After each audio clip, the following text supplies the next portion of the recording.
আসসালামু আলাইকুম। বর্তমানে আমার অবস্থান সান্থার পৌরসভার আওতাধীন বৈশীপুর গ্রামে হজরত দুর্লভ দেওয়ান রহমতুল্লাহের মাজার শরীফে।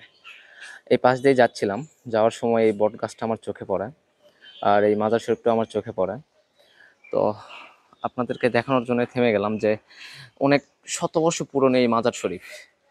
সেই বাগদাদ শহর থেকে নাকি উনি এখানে এসেছিলেন, তারপর এখানে চিরনিদ্রায় শায়িত আছেন। আর বিশেষ যে কারণটা হচ্ছে, এই মাজার শরীফটা পুরাই ঘিরে আছে এই যে এই বট গাছের হচ্ছে ছায়ার নিচে। পুরা মাজার শরীফটা এই বট গাছ ঘিরে রেখেছে, এখান থেকে শুরু করে এই পাশ থেকে শুরু করে ওই পাশ পর্যন্ত, রাস্তার ওই পাশ পর্যন্ত পুরোটাই এই বট গাছ। তো চলেন আপনাদের ঘুরে দেখাই মাজার শরীফটা। আর এটা হচ্ছে বশীপুর থেকে আসার রাস্তা, এই দিক দিয়ে আমরা আসছিলাম, এখানে মাজার শরীফ। আর এটা হচ্ছে পুরো মাজারের এরিয়া। আর বট গাছটা দেখতেই পাচ্ছেন আপনারা কত বিশাল সুবিশাল, প্রায় শতবর্ষ পুরনো এই বট গাছ।